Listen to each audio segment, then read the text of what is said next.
نحمده ونصلي على رسوله الكريم أما بعد فأعوذ بالله من الشيطان الرجيم بسم الله الرحمن الرحيم يا أيها الذين آمنوا كتب عليكم الصيام كما كتب على الذين من قبلكم لعلكم تتقون وقال الله تعالى شهر رمضان الذي أنزل فيه القرآن هدى للناس وبينات من الهدى والفرقان آمنت بالله صدق الله العظيم۔ میرے قابل صد احترام محترم عزیز و دوستوں بزرگ، اللہ تبارک و تعالیٰ نے انسان کو اس دنیا میں اپنی بندگی کے لیے بھیجا ہے، اور انسان یہاں چند روز کا مہمان ہے۔ اپنی مہلت اور اپنی مدت کو پورا کرنے کے بعد یہ انسان آخرت کے سفر کی طرف روانہ ہو جائے گا، اور جب اس کی مہلت اور مدت مکمل ہو جائے گی تو اللہ جل شانہ کا فرمان ہے کہ فَإِذَا جَاءَ أَجَلُهُمْ لَا يَسْتَأْخِرُونَ عَنْهُ سَاعَةً وَلَا يَسْتَقْدِمُونَ۔ پھر ایک گھڑی نہ یہ آگے جا سکتا ہے نہ ایک گھڑی پیچھے رہ سکتا ہے، اور اس کے بعد اس کا سفر آخرت شروع ہو جائے گا۔ تو میرے محترم عزیزوں، خوش نصیب ہے وہ انسان جو دنیا کے اندر اپنے وقت کو ذکر الہی میں گزارنے والا ہو، اور خوش نصیب ہے وہ انسان جس کا حال عمل سنت نبوی صلی اللہ علیہ وآلہ وسلم کے مطابق ہو، اور خوش نصیب ہے وہ انسان جو میرے محترم عزیز و دوستوں اور بزرگوں اللہ تبارک و تعالیٰ کی طرف سے مقرر کردہ شریعت کے احکامات پر چلنے والا ہو۔ میرے محترم عزیز و دوستوں اور بزرگوں، یہ اللہ تعالیٰ کا ایک عجیب نظام ہے کہ اللہ تعالیٰ نے بعض موسموں کو بعض چیزوں کے ساتھ خصوصی مناسبت عطا فرمائی۔ مثال کے طور پر جب بہار کا موسم آتا ہے تو حد نگاہ انسان کے سبزہ ہی سبزہ پھیل جاتا ہے، اور سبز زارے جو ہیں وہ انسان کی نگاہ کو جو ہے انسان کی نگاہ کے لطف اور دوبالا کرتے ہیں۔ اور میرے محترم عزیزوں، وہ درخت جو خزاں کا شکار ہو کر اجڑ چکے ہیں، اللہ تبارک و تعالیٰ بہار میں ان کو دوبارہ جو ہے وہ جوانی عطا فرما دیتا ہے۔ اسی طرح میرے محترم عزیزوں، رمضان المبارک کا جو موسم ہے اور رمضان المبارک کا جو مہینہ ہے، اس کو اللہ تبارک و تعالیٰ کی رحمت کے ساتھ ایک خصوصی مناسبت حاصل ہے کہ جب رمضان کا مہینہ آتا ہے تو اللہ تعالیٰ کی رحمت جو ہے وہ بے پایاں برسنا شروع ہو جاتی ہے۔ اس لیے حضور اکرم صلی اللہ علیہ وآلہ وسلم کا ارشاد ہے کہ وَهُوَ شَهْرٌ، وہ ایسا مہینہ ہے رمضان کا کہ اولہ رحمت، اس کا پہلا عشرہ جو ہے وہ اللہ کی رحمتوں کو لے کر آتا ہے، وَأَوْسَطُهُ مَغْفِرَةٌ، اور اس کا درمیانہ عشرہ جو ہے وہ مغفرت کا پیغام لے کر آتا ہے، وَآخِرُهُ عِتْقٌ مِّنَ النَّارِ، اور رمضان کا جو آخری عشرہ ہے وہ گناہگاروں کو اور مسلمانوں کو جو ہے وہ جہنم سے آزادی کا پروانہ دے کر جاتا ہے۔ رمضان رمز سے مشتق ہے۔ رمضان المبارک کو رمضان کیوں کہا جاتا ہے؟ رمضان رمز سے مشتق ہے، یعنی رمز سے نکلا ہوا ہے۔ رمز کہتے ہیں یہ موسم خریف سے پہلے جو ہے وہ ایک موسم چند ایام کے لیے آتا ہے کہ جس میں اللہ تعالیٰ کے فضل و کرم سے ایسی ہوائیں چلتی ہیں کہ زمین کو گرد اور غبار سے یہ ساری کی ساری گرد و غبار سے زمین کو پاک کر دیتی ہیں۔ اسی مناسبت سے رمضان کو رمضان کہا جاتا ہے کیونکہ رمضان المبارک کے مہینے کے اندر اللہ تبارک و تعالی انسان کی روح کو اور انسان کے جسم کو گناہوں سے پاک فرما دیتے ہیں۔ بعض علماء فرماتے ہیں کہ رمضان اللہ تبارک و تعالی کا نام ہے،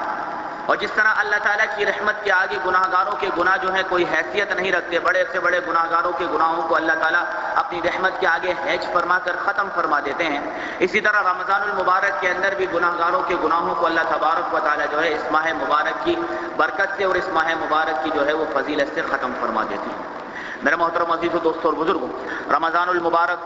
وہ اللہ تبارک و تعالیٰ کی طرف سے دیا ہوا مجھے اور آپ کو عظیم الشان تحفہ ہے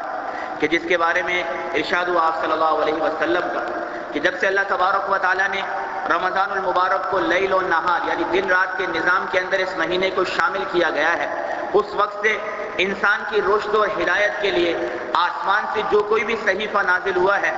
اللہ تبارک و تعالیٰ کوئی بھی حکم آسمان سے اتارنا چاہتے ہیں تو اللہ تعالیٰ نے اسی مہینے کا تعین فرمایا ہے۔ چنانچہ فرماتے ہیں علماء کہ سیدنا ابراہیم علیہ السلام پر جو صحیفے نازل ہوئے ہیں وہ رمضان المبارک کی پہلی رات میں نازل ہوئے ہیں۔ سیدنا موسیٰ علیہ السلام پر جو تورات نازل ہوئی ہے وہ رمضان المبارک کی چھٹی رات کو نازل ہوئی ہے، اور سیدنا عیسیٰ علیہ السلام پر جو انجیل نازل ہوئی ہے وہ رمضان المبارک کی 13ویں رات کو نازل ہوئی ہے، اور سیدنا داؤد علیہ السلام پر جو زبور نازل ہوئی ہے وہ رمضان المبارک کی 17ویں رات کو نازل ہوئی ہے، اور سرور کونین احمد مجتبیٰ صلی اللہ علیہ وآلہ وسلم پر تو قرآن نازل کیا گیا ہے، وہ بھی اسی مہینے میں شب قدر میں نازل کیا گیا ہے، جس کا گواہ خود قرآن ہے کہ شہر رمضان الذی انزل فیہ القرآن ھدی للناس وبینات من الھدی والفرقان۔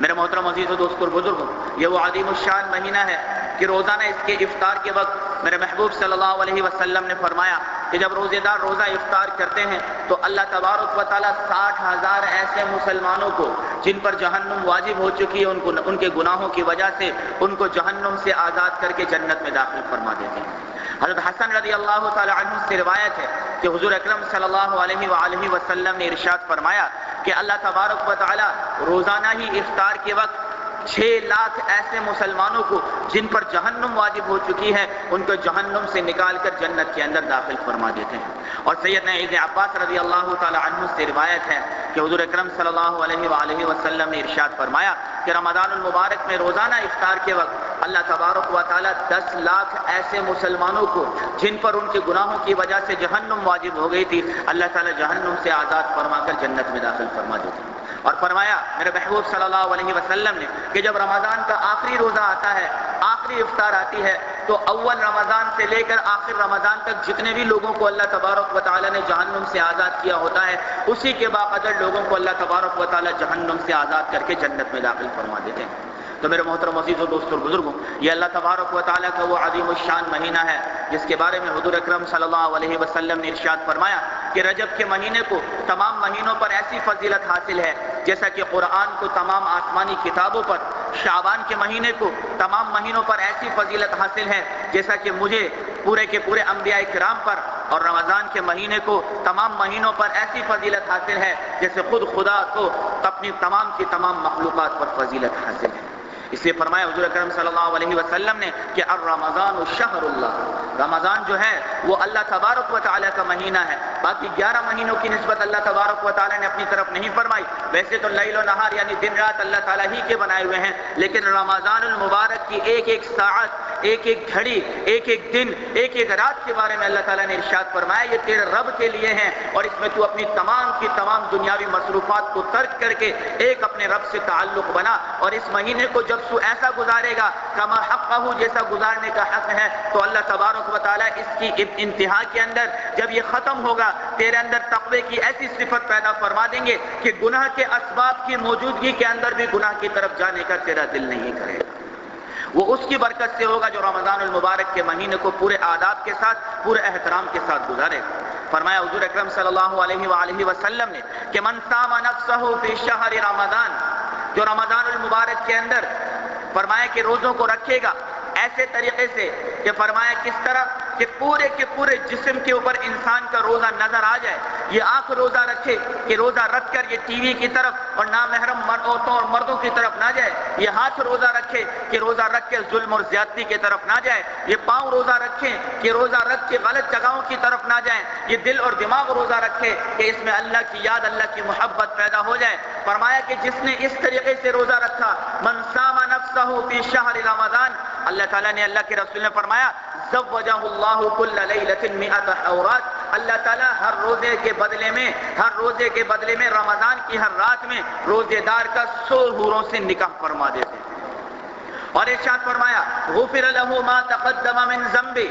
اس سے پہلے جتنے گناہ ہوئے تھے اللہ تعالیٰ ان تمام کے تمام گناہوں کو معاف فرما دیتے ہیں۔ وبنا له قصرا، اور اللہ تبارک و تعالیٰ روزے دار کے لیے جنت کے اندر جو ہے وہ ایک محل کو تعمیر فرما دیتے ہیں۔ میرے محترم عزیز و دوست اور بزرگوں، یہ وہ مبارک اور عظیم الشان مہینہ ہے جس کے بارے میں حضور اکرم صلی اللہ علیہ وسلم نے ارشاد فرمایا فَإِذَا جَاءَ الشَّهْرُ رَمَضَانَ، کہ جب رمضان کا مہینہ آتا ہے فتحت ابواب الجنہ، اللہ تبارک و تعالی جنت کے دروازوں کو کھول دیتے ہیں، وغلقت ابواب النار، اور جہنم کے دروازوں کو بند کر دیتے ہیں، وسفلت الشیاطین، اور شیاطین کو قید کر کے زنجیروں میں جکڑ کر فرمایا کہ سمندروں کی گہرائیوں کے اندر ڈال دیا جاتا ہے، تاکہ بندے اور رب کے درمیان جو تعلق قائم ہونے والا ہے، بندے اور رب کے درمیان جو محبت قائم ہونے والی ہے، بندے اور رب کے درمیان جو رشتہ بننے والا ہے، یہ ملعون، یہ مردود اس رشتے، اس تعلق اور اس محبت کے درمیان رکاوٹ کو پیدا نہ کرے۔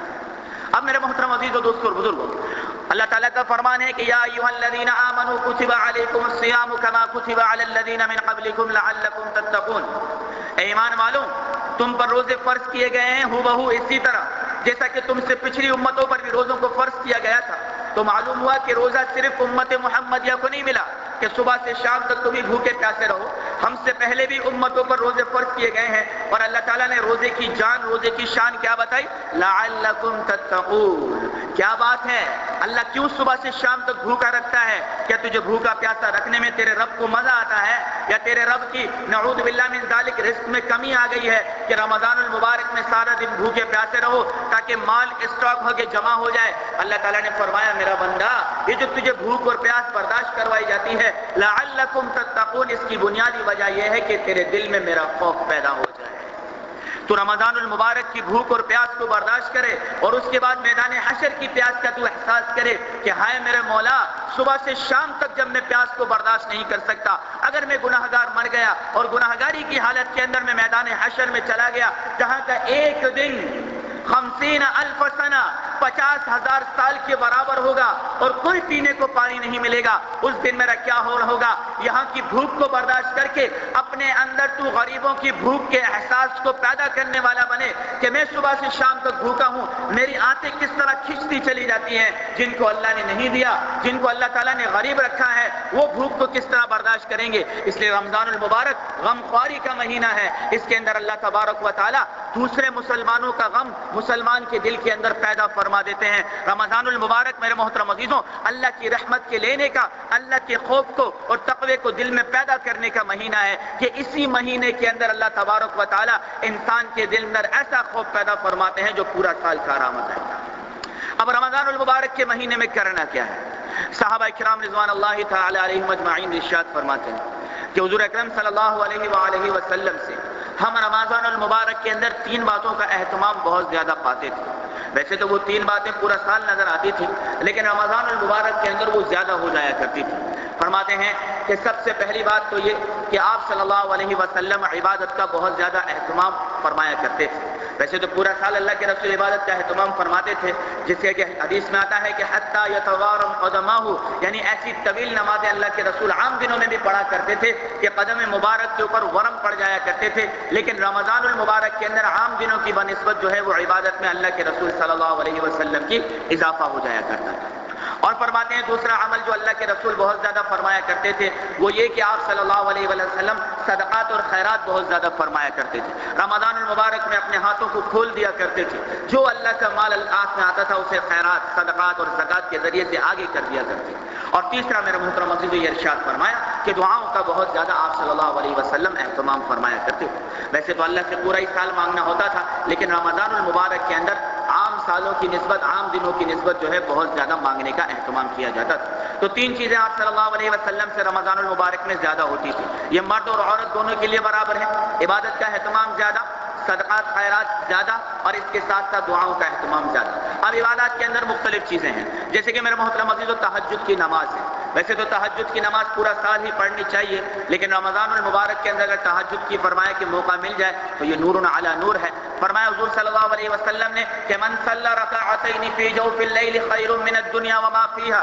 کہ جو رات کے پیٹ کے اندر، رات کے اندھیرے کے اندر 2 رکعت نماز پڑھے گا، خیر من الدنیا وما فیہا، یہ دنیا وما فیہا سے بہتر ہے۔ اور یہ لیجئے فرمایا حضور اکرم صلی اللہ علیہ وسلم نے کہ جو شخص بیت المقدس کے اندر 2 رکعت نماز پڑھتا ہے اللہ تبارک و تعالیٰ 25,000 گنا بڑھا چڑھا کر ثواب عطا فرماتے ہیں۔ جو مدینہ منورہ کے اندر یعنی مسجد نبوی کے اندر 2 رکعت نماز پڑھتا ہے اللہ تبارک و تعالیٰ 50,000 گنا تک بڑھا چڑھا کر ثواب عطا فرماتے ہیں۔ جو بیت اللہ کے اندر یعنی حرم کے اندر 2 رکعت نماز پڑھتا ہے اللہ تبارک و تعالیٰ 1,00,000 گنا بڑھا چڑھا کر ثواب عطا فرماتے ہیں۔ اور جو مجاہد سرحد اسلام کی حفاظت کے لیے سرحد پر کھڑے ہو کر رات کے وقت 2 رکعت نماز پڑھتا ہے اللہ تبارک و تعالیٰ 20,00,000 گنا بڑھا چڑھا کر ثواب عطا فرماتے ہیں۔ اور جو میرے محترم عزیز و تہجد کی 2 رکعت نماز پڑھتا ہے اللہ تبارک و تعالیٰ اس مجاہد سے بھی زیادہ اسے اجر و ثواب عطا فرماتے ہیں۔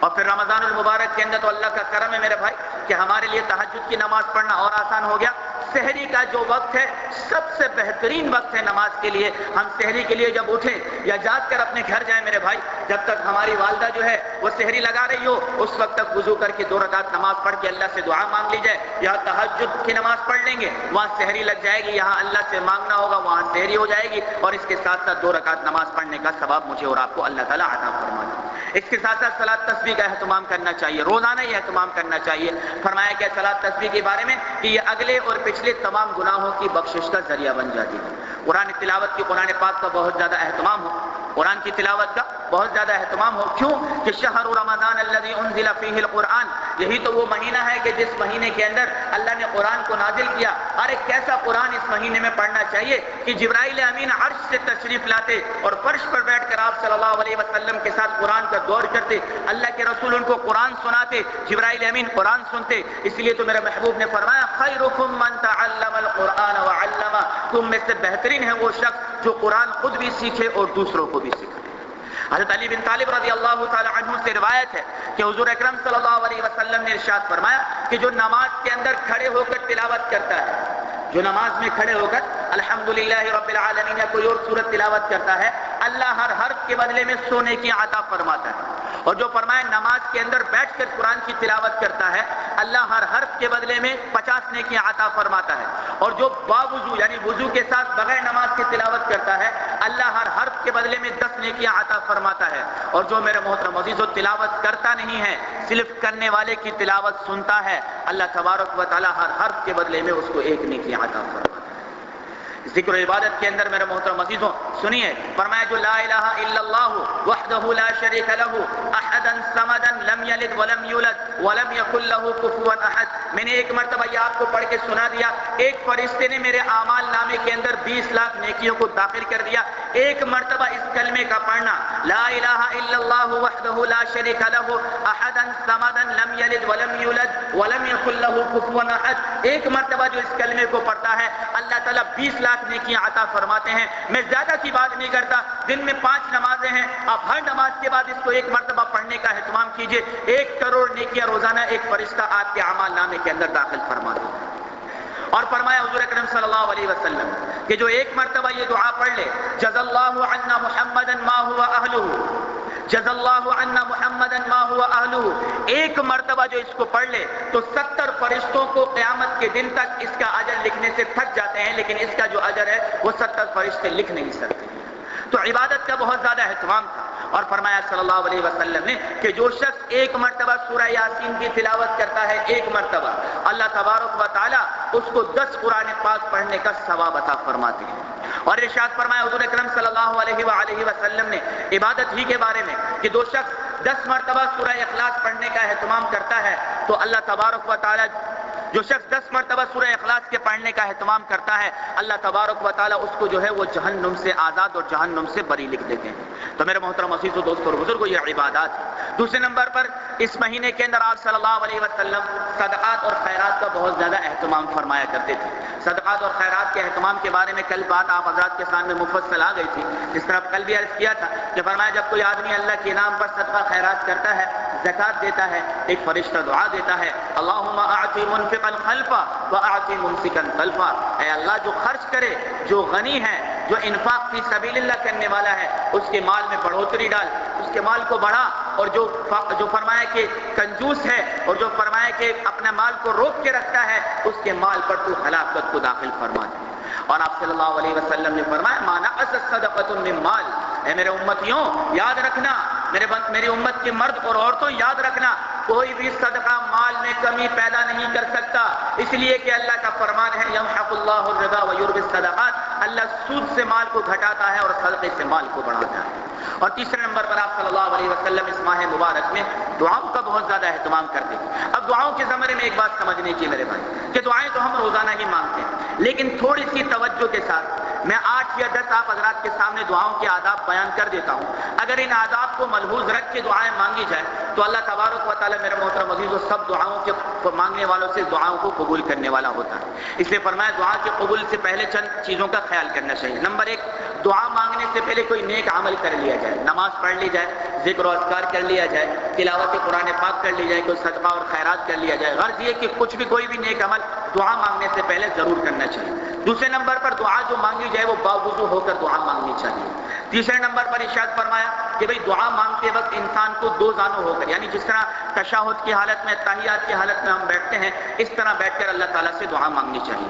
اور چوتھے نمبر پر ارشاد فرمایا کہ دعا مانگتے وقت ہاتھ کس طرح رکھنے چاہیے، تو فرمایا نہ اتنے اونچے ہونے چاہیے نہ اتنے نیچے ہونے چاہیے، بلکہ سینے کے برابر ہاتھ ہونے چاہیے۔ دعا مانگتے وقت ہاتھ سینے کے برابر ہونے چاہیے، اور یہ جو ہماری جگہ ہے اس کو بغل سے جدا رکھنا چاہیے۔ اس طرح دعا نہیں مانگنی چاہیے، اس طرح دعا مانگنا خلاف ادب ہے۔ دعا مانگتے وقت ہمارے ہاتھ بغلوں سے دور ہونے چاہیے، اور یہ ہمارے ہاتھ اس طرح ہونے چاہیے۔